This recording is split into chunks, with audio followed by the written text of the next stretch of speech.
Finally, dumating na ang panahon na magkakatapat na sina Kai Sotto at Kristaps Porzingis at mangyayari na yan coming July sa Latvia para sa Olympic qualifying tournament. Sino ang mananaig? Sino ang mas magaling? At sino ang may maibubuga?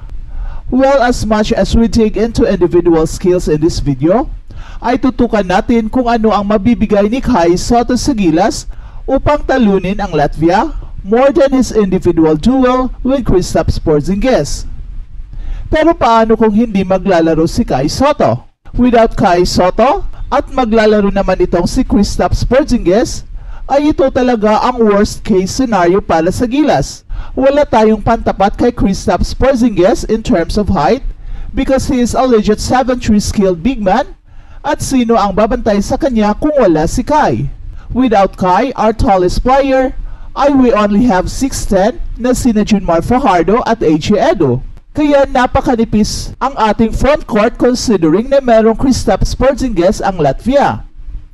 Kaya it is a must para sa SBP na maklear nila ang schedule ni Kai at siguraduhin na makalaro ito sa OQT dahil with Kai, well, hindi siguro ma-stop si Kristaps Porzingis, which is imposible talagang ma-stop ito. Pero siguro naman, meron tayong panlaban pagdating sa ilalim in terms of height. And knowing na mahilig tumira sa labas itong si Kristaps Porzingis, ay malaking bagay ang height ni Kai to deny Kristaps of open looks. Ito ang malaking bagay kung gusto ng Gilas na makalusot sa Paris Olympics. In other words, the mere presence of Kai Sotto is more than enough to distract the looks of Kristaps Porzingis. Pero gaya ng sinabi ni Coach Tim Cone, if Latvia will not take Kai seriously, ay siguradong si Kai ang papatay sa kanila. Coach Tim Cone knows how to use his big man, kaya alam niya kung ano ang dapat gagawin upang ma-maximize ang skills and talent ni Kai comes the Olympic qualifying tournament. At paano naman kung maglalaro si Kai Sotto at wala naman si Kristaps Porzingis? Well, this is the best case scenario para sa Gilas, but not sa development ni Kai.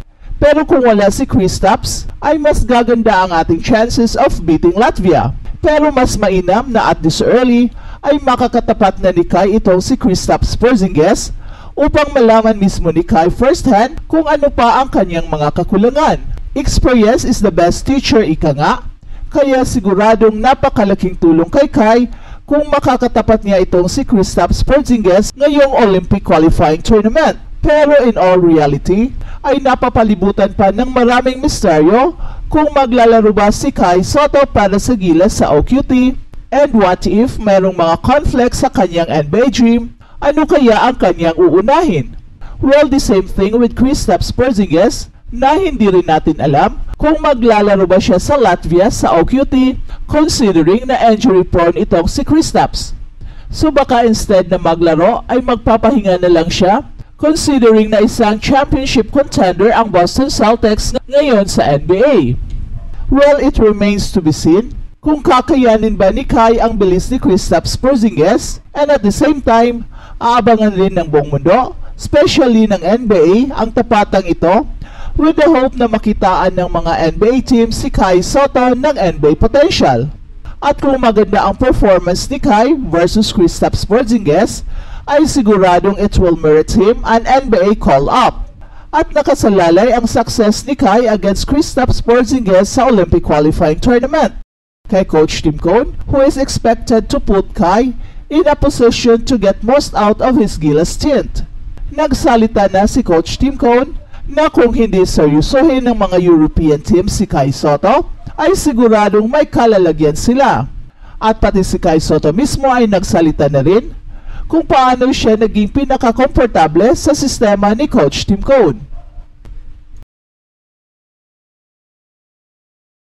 At balitang NBA naman, Boston Celtics versus Atlanta Hawks. Sino ang mangangamote?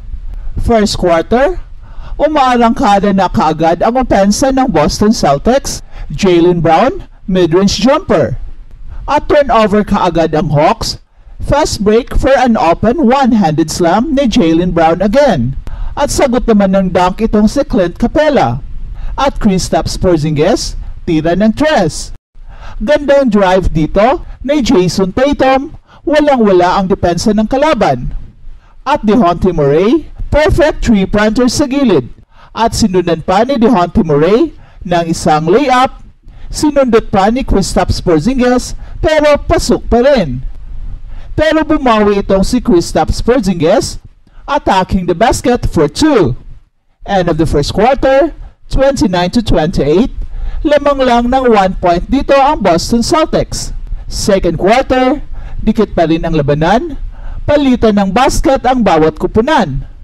Bawat tira ng Boston Celtics ay may pantapat itong Atlanta Hawks.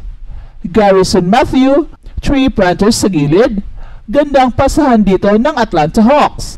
At Jaylen Brown di paawat sa kanyang layup. At gandang 3-pointer ni DeAndre Hunter.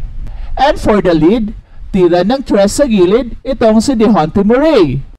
At Murray again, jumper for 2. Pero bumawi naman itong si Derrick White para sa Boston Celtics, tumira ng 3. At sinundan pa ng another 3 ni Jason Tatum.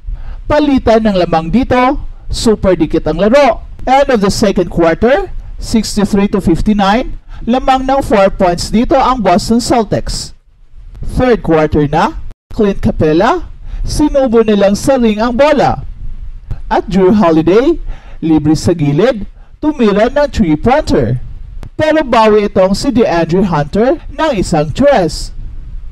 At di pa tapos, at nagpakawala pa si Hunter ng another 3. Pero sagot agad naman itong si Derrick White. At fast break layup ni Jaylen Brown. Dejounte Murray again, pumukol ng 3. Halos 3-pointer lahat ng tira dito ng Atlanta Hawks. At Jrue Holiday, isang 3-pointer din. End of the third quarter, 90-89, lamang lang ng 1 point ang Boston Celtics. Fourth quarter, paulan pa rin ng 3 dito ang Celtics, pero may panagot pa rin ang Atlanta Hawks. Dikit ang labanan, wala talagang nakalayo sa laro. Hanggang naubusan ng oras, for the win na sana itong tira ni Jason Tatum, pero mintes. Tuloy na uwi sa overtime. At lalong bumida itong si DJ sa overtime, di talaga siya papipigil. Pero Jason Tatum, bumawi naman. Pero mas naghasik itong si DJ. And DJ again for 3. And DJ Murray at the buzzer for the win. Naipanalo niya ang Atlanta Hawks 123-122, talo ang Boston Celtics.